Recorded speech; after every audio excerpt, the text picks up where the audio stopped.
On November 12, 1996, high in the skies over India, two massive jets carrying a combined 349 people somehow ended up in the exact same sliver of sky at the exact same moment.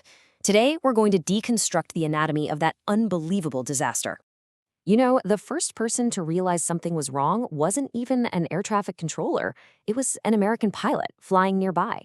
He didn't report a crash, he reported a strange, fiery cloud where two planes should have been. And that was the first terrifying clue that something had gone catastrophically wrong. So, how on earth did this happen? Well, to really get it, we need to trace the whole story backwards. We'll start with the collision itself, then we'll look at the rules of the sky, the two flights involved, the countdown to disaster, how the truth was uncovered, and finally, the crucial lessons that were learned. All right, let's dive right in. On what was a clear evening, two aircraft, both under the guidance of a single air traffic controller, just vanished from the radar, replaced by that awful flash of light. The scale of this tragedy, it's just hard to comprehend. 349 people. Every single passenger and crew member on both planes were lost. To this day, it remains the deadliest mid-air collision in the entire history of aviation. And this is what made it such a baffling puzzle for investigators. I mean, the controller had done his job. He'd assigned the planes altitudes that should have kept them 1,000 feet apart vertically. So how in the world could they possibly collide? To get to the bottom of this, we first need to understand the invisible system that keeps thousands of planes safely apart every single day. The best way to think about it is like a set of invisible highways, literally stacked on top of each other in the sky. Now, this whole system is built on a concept called flight levels. It's basically a universal way to measure altitude. This makes sure every pilot and every controller is on the exact same page, flying at standardized, predictable heights. And the core rule is actually pretty simple, but brilliant. See, planes flying east use odd-numbered altitudes, like flight level 350 for 35,000 feet, and planes flying west use even-numbered ones, like 360. This simple little rule automatically builds in that 1,000-foot safety buffer. Okay, so now that we know the rules, let's meet the two aircraft at the heart of our story. One was just arriving in Delhi, the other was just leaving. They started in totally different places, headed for totally different destinations, but they were about to share the exact same narrow corridor of sky. So we have Kazakhstan Airlines Flight 1907, an old Soviet-era Ilyushin L-76, and it was on its way down to land. And then we have Saudi Arabian Airlines Flight 763, a massive Boeing 747 climbing out after takeoff. But here's the crucial point. Both of them were funneled onto the exact same airway and were being handled by the exact same controller. And now we come to the final critical minutes. The controller, VK Data, was carefully choreographing the paths of these two planes, stacking them vertically to make sure they would pass each other completely safely.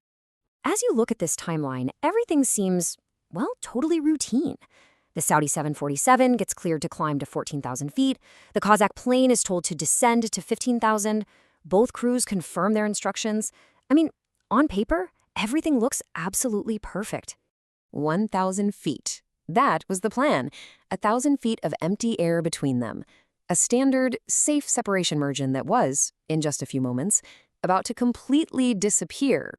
As a final extra precaution, the controller even warned the Kazakh flight about the oncoming 747. He asked them to report back if they could see it. But the Kazakh radio operator just seemed confused by the message and asked for the distance again.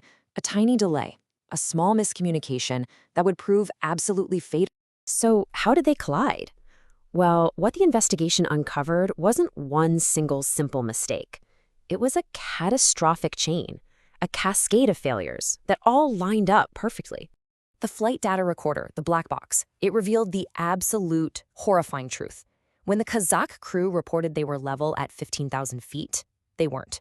They had actually descended right through their assigned altitude. They were at 14,000 feet, the exact same level as the Saudi jet, and they were still going down. You see, it was a cascade of failures. First, you have the fundamental pilot error of just not leveling off at the right altitude. Second, there was a critical language barrier. The crew didn't speak English, so a radio operator was translating everything, causing delays and confusion.